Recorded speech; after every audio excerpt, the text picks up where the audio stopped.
Rio Grande Gorge near Taos is undoubtedly one of New Mexico's most beautiful landmarks. Unlike the Grand Canyon, which was carved out by the Colorado River, the Rio Grande Gorge was created by volcanic and seismic activity and is actually a separation in the Earth's crust. The river came later.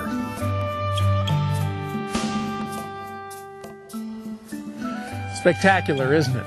A lot of people have seen the Rio Grande Gorge, and when you come to Taos, it's one of the things that you absolutely have to see. But I'll bet not many of you have seen it the way that we're going to see it today.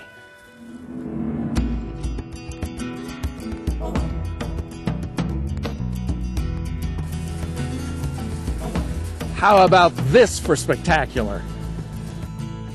Ed Smith, proprietor of the Pueblo Balloon Company in Taos, takes visitors on a balloon ride they'll never forget. What we are doing is we are flying in the Rio Grande Gorge outside Taos, New Mexico.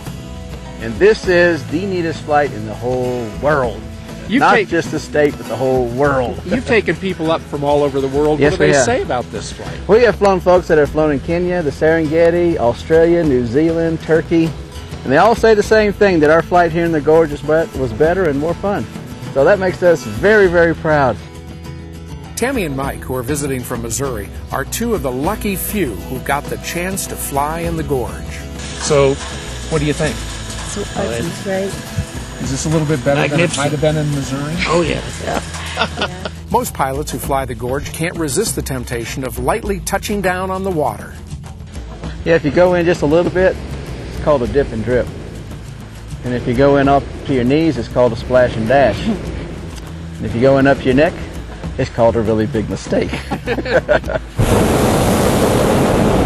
So Ed, it's not everybody that gets to ride on the Rio Grande this way, is it? No, sir. This is the best way.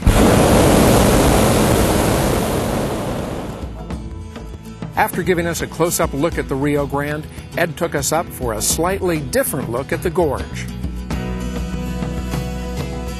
We're now about, what, Ed, 2,000 feet above ground? Yep, 2,000 feet. Talk to me a little bit about how high a balloon can go, because this is the high. I've been in a lot of balloon rides, but I've never been at 2,000 feet. So how high can they go? We're limited by the FAA to about 14,000 above sea level because we don't have onboard oxygen. So here, since we're starting at 7,000, when we get to about 6,000, we're starting to push the FARs. Normally we try to get 1,000 to 2,000 feet so you can get a good, beautiful look of the Rio Grande Gorge Valley. But it's actually up to Mother Nature as to how high we fly.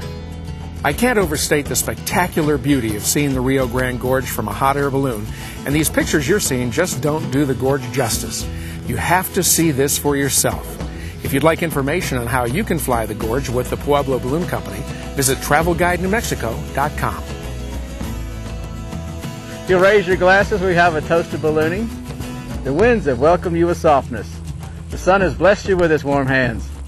For you have flown so high and so well that God has joined you in your laughter and set you gently back into the loving arms of Mother Earth. Cheers. Here, here. And our thanks today to Ed Smith, premier balloon pilot and owner of the Pueblo Balloon Company. Ed, thanks so much for letting us fly along with you today and meeting all these great new people from Pennsylvania and Missouri and all points on, and we'll see you again soon, my friend. You bet, Mr. Richard. You're welcome, and like I said, come back and get high with us again sometime. We'll do that.